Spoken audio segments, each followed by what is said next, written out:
Hi, welcome everybody to today's episode. We have something really exciting to share. Today, we are hosting our first guest on our podcast. So I will let Carrie do the introductions. Thank you, Jess. We are just super excited. Our guest is an integrated health coach who received her training with the Institute of Integrative Nutrition. She also holds a master's degree in speech-language pathology. She works with clients to make lifestyle shifts, improve nutrition, and transform unhealthy habits into healthy ones. She is also a mother of 3. Join us in welcoming Michele Baron.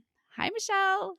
We're so excited for you to be here. Hi, Hi, thank you for Michelle. having Welcome. Thank you. Hello. So that's a lot from speech pathology to health wellness coach.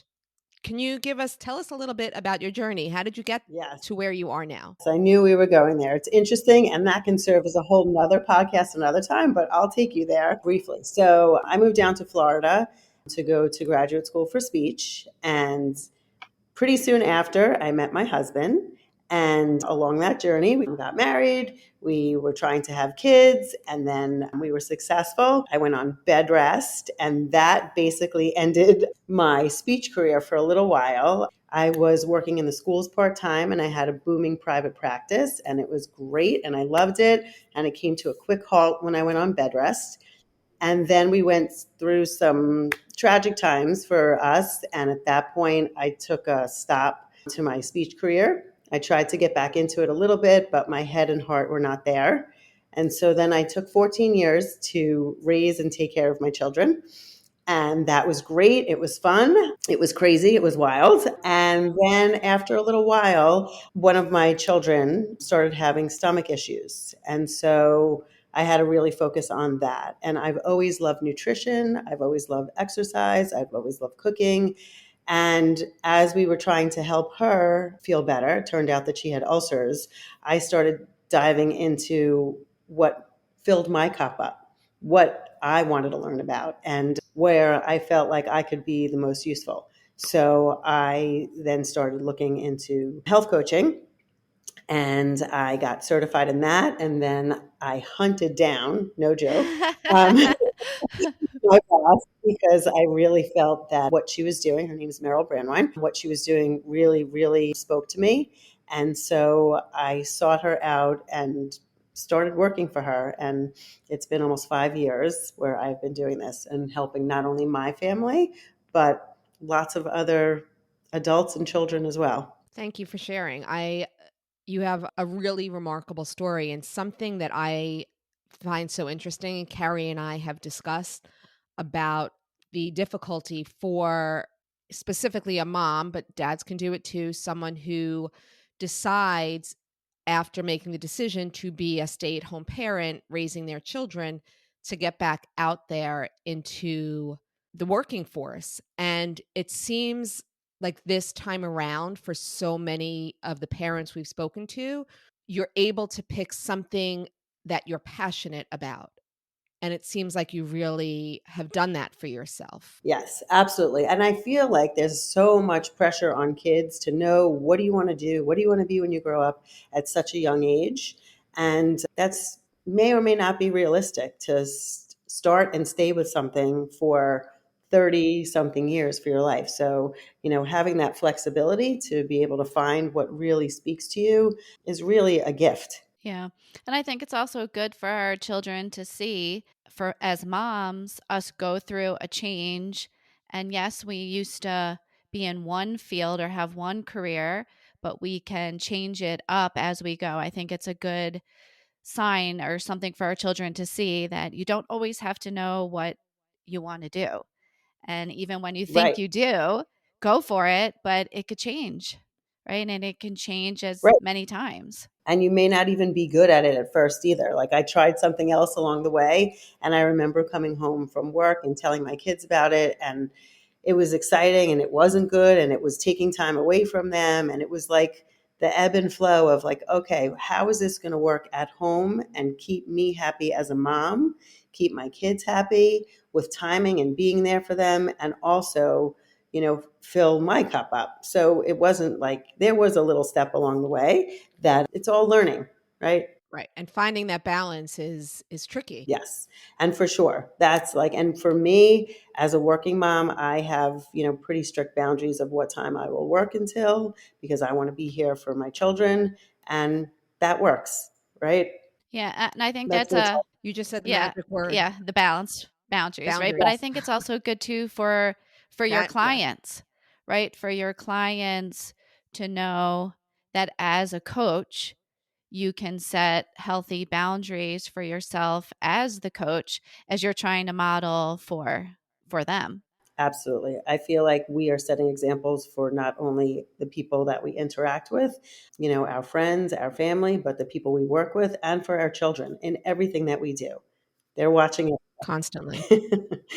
Yes, always watching. So tell us a little bit about your clients. What do you have a specific population of people that you work with, and how would you describe your interaction with them, your job responsibilities as it relates to being a wellness and health coach?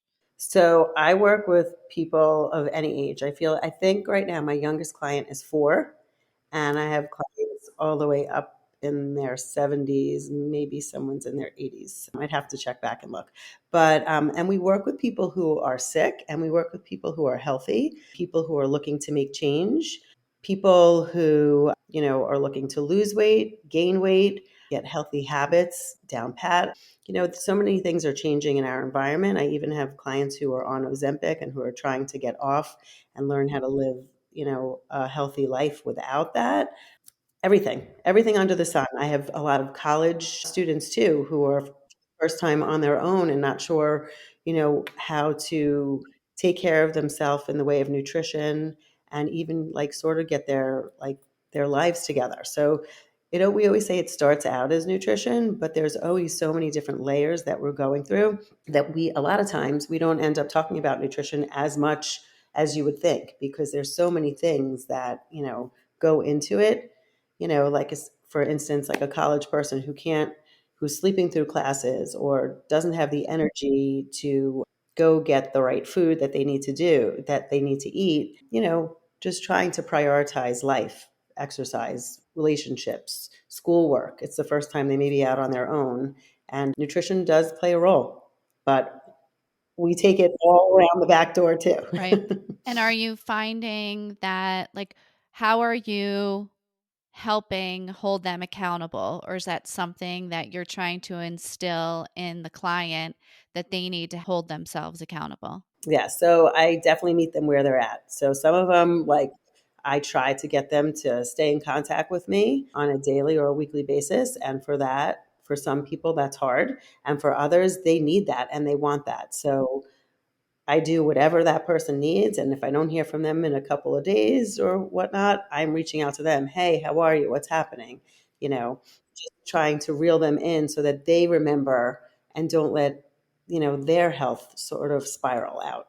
You mentioned something earlier I was hoping we can touch on. You mentioned the word healthy habits. Hmm. So, how would you even begin to explain to a parent what a healthy habit in relation to food, what that looks like, and how do you teach them what they are, or do you? Yes. So pending on what, this person is doing, we look to what they are doing and then try to build on that. So if someone is, just grabbing, if we're talking about like college students, right? If they're just grabbing takeout all the time, or, what they can do to fill up their refrigerator in their dorm, or what type of snacks are good, for them. We, share all sorts of information like that so that they can fuel themselves. We talk about food as fuel, right? So if you are sticking all sorts of sugary snacks and things like that in your body, then, you're going to be good for a little bit and then you're going to crash. And so that definitely plays a role on your performance in school, your mood, your attitude, your energy levels, and everything like that. So it's a lot about education. How So much it's a are lot of, you working with the child or young adult or student versus the parent, or do you work with them together? So my preference is to work with the parent and the child because really that's, that synergy will make everything work. Depending on the age of the client and what they're sharing will be how much involvement they want with their parent. But I'm always open to talk to parents if they want information about their child and they're not here physically Yeah. during an appointment, doing it like through Zoom or something like that. I welcome that, and I think that it should be strongly encouraged because it's a teamwork. That's the only way to make it work. And when you talk about your younger clients, they don't really have a lot of choice over what they're eating or what their parents might be buying at the store. Right. So I actually have a great story about a little one that I've been working with who, when the parents first came in, they were saying that he needed to gain weight and he was sleeping in their bed and not eating at the table and all sorts of other things like that. And I basically worked with the parents. The kid was, their child was at school. A Sure. 4-year-old is not going to be able to sit and have, you Right. And tell you about With his food. relationship with food. yes, exactly. But like really, really getting into it with the parents, which was interesting because the parents were on different pages about a lot of different things. So that called for, okay, what are you guys willing and able to do? And, that's their conversations, but me opening those doors for them to realize, if you want to see change, there has to be change starting with them. Right. Right. And I love that. once Yes. they did start making those changes, they saw a lot of change with their son, positive change. So we've got work ahead of us, but it's off to a great start. That's a great story, because they probably came to you thinking that you are going to really help their child. They weren't probably anticipating how much help you were going to give to them as well. So it's just like a win-win all around. But I'm Yeah, wondering, that's probably not what they were expecting, that they were going to have to be making a lot of changes, that you were just going to tell them, what foods to give their child or when they should eat, right? So, such a great story. it's interesting too because at some point one parent would come and not the other, and so the one who was more willing. So I don't know if it was timing or not, but I was sharing all the information that needed to be shared, and I hope that they, Yeah, they can passed carry it it through. along. Yeah. Yeah, But yeah, this is like parenting overall, like in general, like we can apply this to just about any scenario. If there's two parents involved, right? Everybody, for it to work out the way we want, right? For the healthiness of the child, right? Everyone should be on the same page, but we know that that's not reality, and that's not right. always how it works for every family. Right. Well, everybody comes to the table, no pun intended, with with with different backgrounds. So, Yeah. one husband and wife want for their children and what they've grown up, knowing and doing are likely completely different things. So, you have to come to the same place or close enough if you want, a good outcome for your children. And yeah, are you Absolutely. finding that what people were exposed to from their parents has affected their eating habits and what they think of food? And is that something, that habit or that learning, that they have to change or break for themselves to be able to make a change? Like, is that part of it? Well, it depends, right? You either grow up and want to be exactly like your parents, or you want to take some things and go the other way. So it's all depending on what you come from and what you want. So, and also like what's happening, because a lot of people nowadays, I feel like more than ever, have so many more gut and stomach issues than they did, and allergies than when we were young. So, because of all the processed foods and things like that, I feel like we are, as parents, in this era, are a little bit more aware of, you know, foods that are more nutritious. I have to imagine you mention all the gut issues that we seem to be seeing nowadays. I have to imagine as a parent getting a certain diagnosis of a food reaction that maybe if they're they need to stay away from gluten or whatever it might be. I have to imagine as a parent that's can feel so daunting and overwhelming. Like you have to change your whole style of preparing food, shopping for food, what meals you're eating, eating out.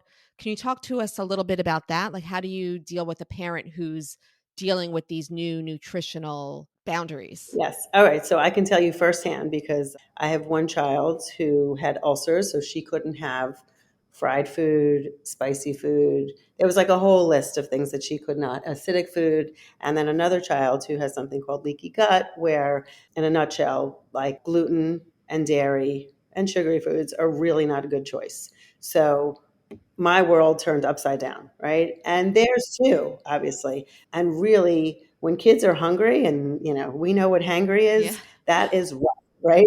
And when you have restrictions, that can be very rough. Right. That Yeah. must be hard. You just want to grab anything Right. and they can't. Right.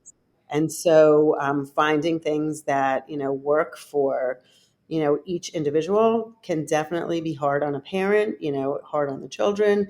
And you just have to be creative. You have to seek help. But then also there are ways to do it where, if you just stick to non-processed foods, fruits and vegetables, depending on, what the diagnosis is, fruits and vegetables and protein typically can be, great options. And so finding things that the children like, it's a lot of trial and error. And it can be filled with lots of tears for both parents and children. And Sure. how is that? I know that two of your children are in college. So is it difficult for them to, you know, if they're not living in your house anymore with a lot of the things made or available for them, they have to now do it for themselves. Like, how is that working for them, if you don't mind sharing? Oh, of course.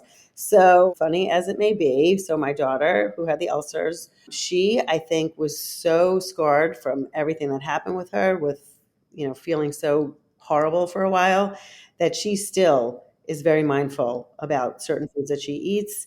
And she will stay away from the things that would have hurt her back then that likely don't now, but that's her mindset. So for her, it's a breeze. She knows what to stay away from, and every so often she'll try things, but she's good.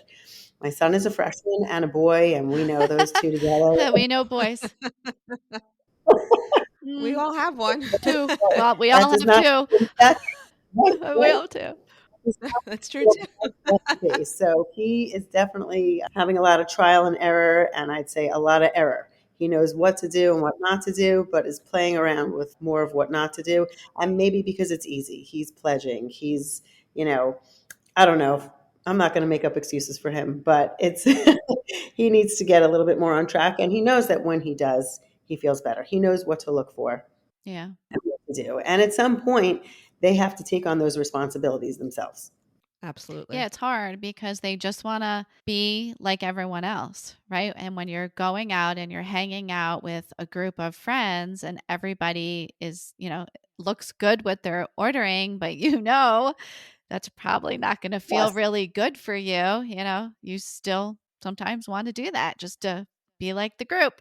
Yeah, I've seen plenty of texts like, "Oh, how are you today?" Like, "Not good. I had pizza last night." Why? And then it's just like, why? Like, you know what to do, but Yeah. Right. Yeah. What do you say to the parent who's they're faced with all these choices. They want to eat healthy. They want to provide nutritional options for their children, but they say eating healthy is so expensive. Like the cost of fruits and vegetables, it's just so much easier to grab a box of macaroni and cheese and some chicken nuggets. What do you say to the parents who say, it's so expensive?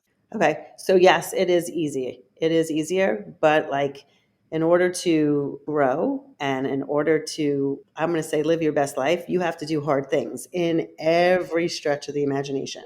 And, so maybe you pull back on something else to get the fruits and the vegetables. If it's expensive for you, maybe there are different stores that you can find your produce in, do some research to find where you can, get more bang for your buck. But really, the health, if you're not healthy, that's more expensive anyway. Yeah. In the So long run. Yep. taking care of someone who is sick in the long run is going to be much more expensive than the money that you're putting out to gift them with the health and with the habits that they will need to take with them as they grow. I love that. Okay.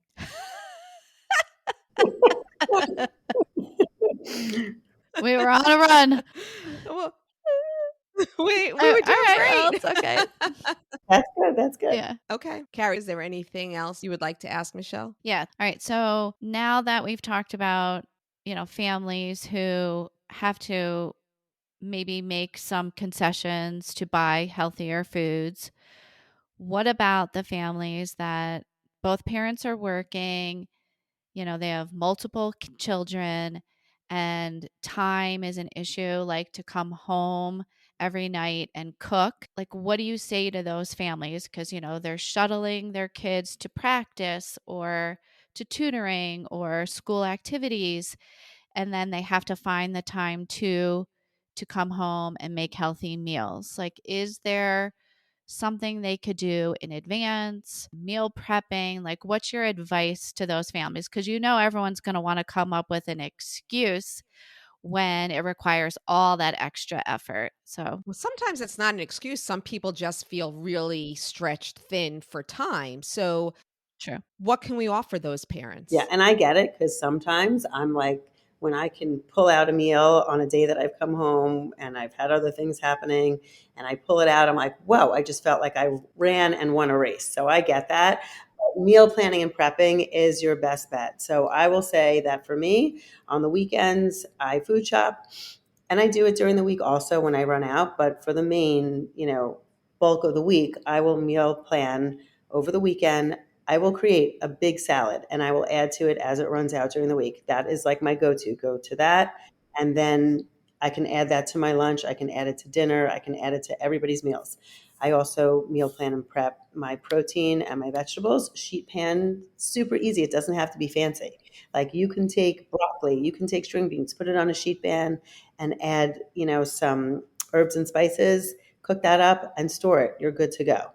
Air fryers, crock pots, like there are ways to do it to, wake up a little bit early, start your meal in the morning and come home. Like that's like magic when that Yeah. happens. And like your crock pot is ready. And you're, Yes, it's like an assistant. Like you come Yeah. home to this, your house smells terrific from whatever's cooking in the crock pot. And then, Yep. yeah, that's what along those lines. What about school lunches? How can we make healthier choices for our kids' lunches? Yeah. So it's funny because I feel like from talking to other children, it feels like the more snacks you have in there, the more likely that they're going to eat all the snacks and not the main, part of the meal. So I say, make sure, and you're going to be talking to your child too. You want to put things in there that they will eat. If you put in, turkey and your child hates turkey, that's not a good option, right? So obviously you're going to have the conversations. What would you like, right?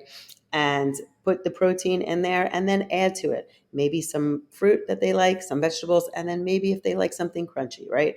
Look for things that have the least amount of ingredients in them so they have the less amount of garbage, right? So, there are different brands that are, that's a whole nother conversation. But there are certain brands that are, better choices than others as well. So just looking for things that have the least amount of ingredients in them will be a great place to start, right? So like if you're thinking grapes, all that's in there are grapes, Yeah. right? Right. So I love that. I also like that you're getting your child involved in making their selections for their lunch too. You're teaching them in that moment to be responsible for what they're putting in their body. I think it's a great lesson for them to start with. Absolutely. So go ahead, Jess. We spoke a lot about nutrition. What about exercise for a family? What about is that something you struggle with some of your clients, like how they incorporate healthy exercise routines with their children? Is that anything you've come across so far? So it's funny, most except the younger kids, they're active. So typically that's not an issue. But it's the older kids sometimes who, you know, don't move their body as much as they did when they were younger. So, incorporating that for them is important because it's really, first of all, I think that exercise is great for your mind. So movement is incredible, right? For me, running helps me think and work everything out. And whatever movement a person likes, I say go with it. Whether you like to dance, whatever you find, that's where you start with and go with, right? And just exercise, I think, is great because then you can build on that, right? You're moving your body. Okay, you've worked so hard at this. Now let's not dump garbage in there. It does go hand in hand. And then, just teaching them those lessons of how important it is to, think of your body as this is the only one that you have. So moving your body is important at every age. It helps stimulate, your mind as well. And a lot of times we find, even with ourselves, I would say, that, things go on that are stressful. A lot of people turn to food. So, whether you're happy or sad, anything, angry, or just want comfort, food a lot of times for people is the answer. So, using exercise as a replacement for that is a great, healthy way to change that up. I love that. I think Yeah, and I that's think really that's important. helpful for anyone at any age, kids, young adults, parents, right? That's a really good overall philosophy for, it's a balance, right? We have to have a cohesive, everything going on in our body to help support it and support our mental health as well as food and exercise. So, Yes. how do you provide help with recipes, or how do people, if they're not sure what to do to even make a healthy meal, what do you do? And do you provide that service? Yes, absolutely. So we start wherever they are at. Like, I have some clients who are fantastic cooks who don't want any help with, exact recipes, but just what to use, what items to, put in their food. So, definitely help with that. But if you're a beginner, absolutely, we'll give you meal planners and, sit with you. Okay, this is what, start with this and go from there. Sheet pan dinners, super, super easy. Like I said, crock pot, air fryers. It doesn't have to be an elaborate meal to be nutritious. So just, it could be like 3 ingredients, right? Like chicken and vegetable, and 2 different types of vegetables. That is perfect. Start simple. Michele, if people want to find you for help, how would they do that? So I'm at the Brandwine Institute for Nutrition and Wellness. You can go ahead and Google that, or Merrill Brandwine. We'll attach that link on here. Thank you. Any last parting words? Can I just ask one thing? Does someone have to be, I know you're Florida based, but do you have to be in Florida to work with you, or can they be anywhere in the United States? Anywhere in the world. I actually had a client from Africa at one point Okay. too. Yes. Oh, wow. Yeah, we just, played around with the time zones, but but yeah, we work with anyone, anywhere, any age. Okay. So it's really great what we do. I love that. Any last words, like in general, for parents who feel like they're struggling with nutrition, wellness? Yeah, so just like parenting, how we say that there is, no handbook for that, it's trial and error. So, if you need help, it's out there. We're happy to help you. But, if you're not sure if your kid is someone who will not eat anything, you just have to keep at it. Plenty of people, you can probably look back on your childhood also and say, like, I never used to eat blah, blah, blah, broccoli and spinach, all these things. And at some point you did, right? Or you do. So it's the kind of thing that you just have to stay committed to trying and knowing that your kids may not always love what you put in front of them. And you just have to keep modeling for them what you want them to do. And eventually, the hope is that they start to meet you a little bit in the middle, take a bite here or there, eventually like the foods that you are providing to them, or keep trying new things until they do. And eventually kids will see at some point the sugar and all that stuff has a good mouthfeel, but after a while, it just doesn't make you feel good everywhere else, right? You get that crash comes down and you can become tired and have stomach aches and all that other stuff. And, just keep trying. All right. I think 2 great messages right there. Keep trying and ask for help when you need it. Absolutely. Remember, guys, you're not alone. Michele, thank you so much for joining us today. Thank you for being our first guest on our It was podcast. And thank you for all your useful information. We really enjoyed having you. my Thank pleasure. Thank you you. for having me.